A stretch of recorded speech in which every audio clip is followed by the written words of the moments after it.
Disney may have officially ended the FastPass distribution program at their parks, but it is anything but forgotten in the hearts of both annual pass holders or key holders now, as well as the vacationers alike. And seeing how Disney is already slapping on Genie Plus stickers on the rides and taking out the old FastPass distribution stations, I feel like it's time to go down memory lane and take a look back at all the different FastPasses Disney at one time offered. So I went ahead and did what any sane person would do and spent far too much money on eBay purchases with the word Disneyland on it.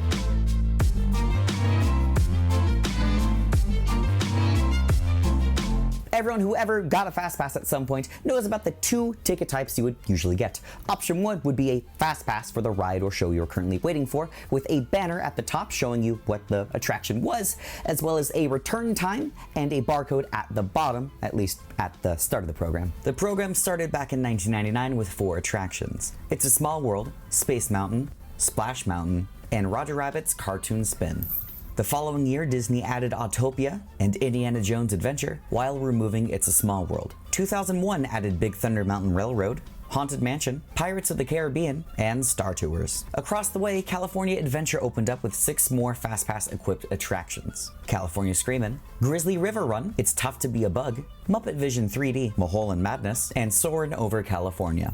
As time went on, Disney would add and remove different rides and shows from their list of FastPass-equipped attractions, but here's a brief history of everything that had it at some point. Starting with Who Wants to Be a Millionaire Play It from 2001 to 2004. Winnie the Pooh from 2003 to 2004. You could pick up a FastPass to see The Power of Blast from 2001 to 2002, or for Aladdin from 2002 to 2016, or for Frozen from 2016 onward.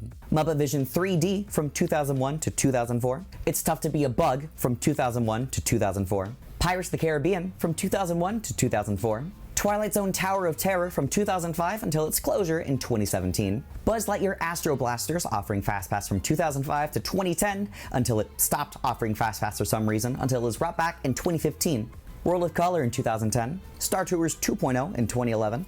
Goofy's Sky School in 2011. Radiator Springs Racers in 2012. Fantasmic in 2014. Soarin' Over the World in 2016. Matterhorn in 2017. Toy Story Midway Mania in 2017, Guardians of the Galaxy Mission Breakout in 2017, It's a Small World was brought back in 2017, and Incredicoaster in 2018. The second ticket type that guests would encounter frequently would be the incredible not a valid FastPass ticket. These would usually be given out in case there was some sort of error, whether it was a guest trying to get a FastPass too soon, or if they held a FastPass for that attraction already, or something along those lines. There was a wide variety of different errors printed, and here's a quick collection of them. Other variations of this not a valid FastPass ticket also stated that guests simply didn't scan that type of park ID, or there was an invalid scan, or the ride was simply sold out for the day, or was no longer giving FastPasses for that attraction. However, those are not the only two FastPass types to exist. Occasionally, guests would scan their park pass or ID or what have you, and they would receive a second ticket, a surprise FastPass, if you will. From what I understand, this was started back in 2003 to try and help guests do more things at the park. It would simply be a little return ticket telling guests to try another show, such as Muppet Vision 3D in California Adventure, or Honey I Shrunk the Audience back in Disneyland. I have seen surprise FastPasses printed out for other attractions, such as the Haunted Mansion, or even for rides that don't even have a FastPass line, such as Ariel's Undersea Adventure. Usually FastPasses were printed in the upright position. However, there were quite a few rides or shows that were printed in the horizontal orientation, such as Fantasmic. I also have a ticket asking guests to fill out a survey for Fantasmic. However, the code is invalid, so I can't do it anymore, but it's a cool relic to see. For another example, take a look at this Indiana Jones Rider Swap Pass. And another would be for Radiator Springs Racers. I also have a separate specialized ticket for Radiator Springs Racers, having guests return back to the FastPass line, but it isn't your standard FastPass ticket. Something cool to see, I guess. And as time would go on, Disney would change things slightly here and there. One collector spotted out that the capitalization briefly changed on FastPasses, so here's an example of what it looked like previously, and here's what it looked like for a brief period of time. And speaking of printing, you could always get a ticket with no printing at all. It'd be a blank pass, of course, minus the banner.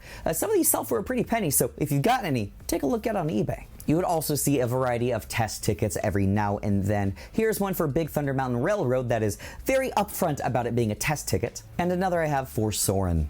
Following test tickets, misprints are always fun to see as well. Here's a Big Thunder ticket with the wrong size font and some information missing. You know, this whole ticket is a mess. Speaking of printing issues, sometimes you're lucky enough to have your whole ticket printed upside down for some reason. Sometimes it's just the front, other times it's the back as well. And beyond the usual attractions Disney would make FastPasses for, they would also print out special FastPasses for different events, such as the Mad Tea Party. Disney wouldn't always make a custom top for these FastPasses. Usually they would just print a top of another attraction and make a very clear note on the front, whether it's in the font or a bunch of text, telling you that, hey, this isn't for that ride, it's for this event. In the same vein, I also have some FastPasses for the Frozen Fun event, which did in fact have their own top backing. Now, you couldn't talk about Disney secrets if you didn't talk about Club 33.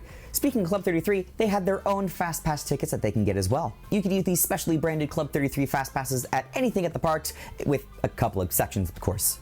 There was even a promotion that if you stayed at a Disney hotel, you would even get a big FastPass.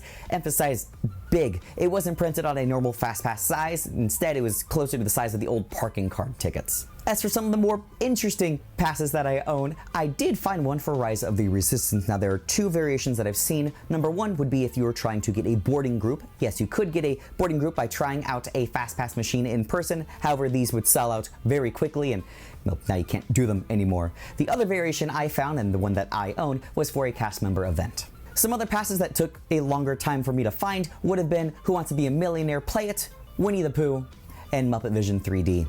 And with all of that said, I have a nearly perfect collection of FastPasses.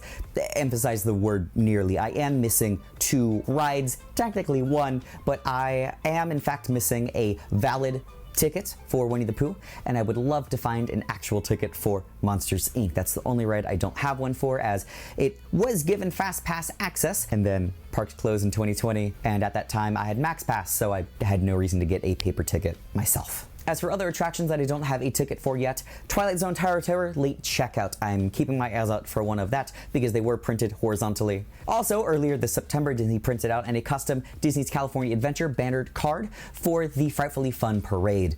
Haven't seen any for that outside of this picture. Speaking of weird sizes for FastPasses, Disney also offered this special Dream FastPass program for a little while, where you could magically get one of these cards. You just break off the tab and it would allow you a FastPass for that attraction. You know, it's hard to think that I started this whole video, this whole collection, because I wanted to commemorate FastPasses existing. I had a couple, but I figured it wouldn't be that hard to make a set. Spoiler alert, it was. And I learned so much along the way. Like, I had no idea that Winnie the Pooh had FastPasses. I didn't think it ever needed any, but the fact that it did, a really cool fact. You know, I don't think I'm going to display my whole collection, as I have quite a few extras here, but speaking of extras, extra starts with an E. I haven't checked eBay in a couple minutes. I feel like I could get lucky. I'll see you in the parks, or I'll see you in the next one. Isaac, signing off.